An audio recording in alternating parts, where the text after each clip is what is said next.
ரூபாய் 500 கோடி மதிப்பீட்டில் சுமார் 18 லட்சம் தொடக்கப்பள்ளி மாணாக்கர்களின் பசியை போக்கும் முதலமைச்சரின் முத்தான காலை உணவு திட்டம். நீதி கட்சி கண்ட கனவின் நீட்சி, திராவிட மாடல் அரசின் தாயுள்ளத்திற்கு சாட்சி.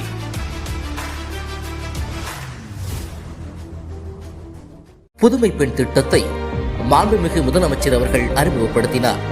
இதுவரையில் ரூபாய் 350 கோடி மதிப்பீட்டில் 2.09 லட்சத்திற்கும் மேற்பட்ட மாணவியருக்கு கல்விக்கண் திறந்த உன்னத திட்டமாக ஒளியேற்றிக் கொண்டிருக்கிறது புதுமை பெண் திட்டம். ஈடில்லா ஆட்சி, ஈராண்டே சாட்சி.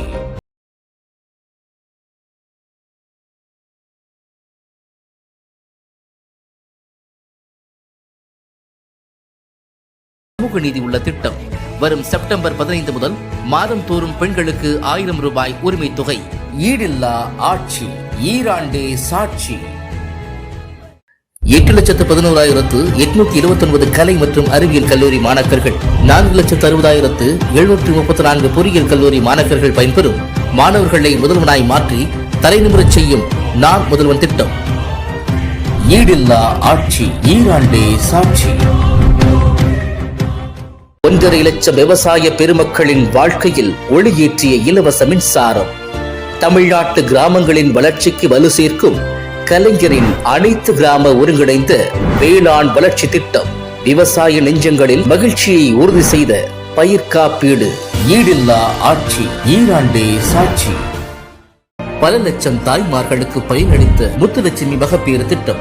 இன்னுயிர் காப்போம், நம்மை காக்கும் 48 திட்டம். கிண்டியில் பன்னோக்கு உயர் சிறப்பு மருத்துவமனை. 499 முகாம்களில் கலைஞரின் வருமுன் காப்போம் திட்டம். ஈடில்லா ஆட்சி, ஈராண்டே சாட்சி.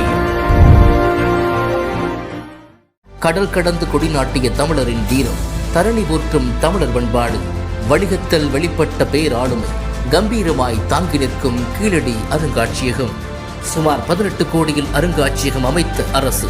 இந்திய துணைக்கண்டத்தின் வரலாறு இனி தமிழ் நிலப்பரப்பில் இருந்துதான் தொடங்கி எழுத வேண்டும்.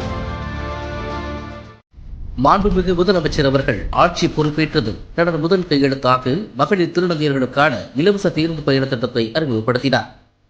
256 கோடி முறை மகளிரும் 14.63 லட்சம் முறை திருநங்கையர்களும் இந்த திட்டத்தால் பயனடைந்திருக்கிறார்கள். ஈடில்லா ஆட்சி, ஈராண்டே சாட்சி.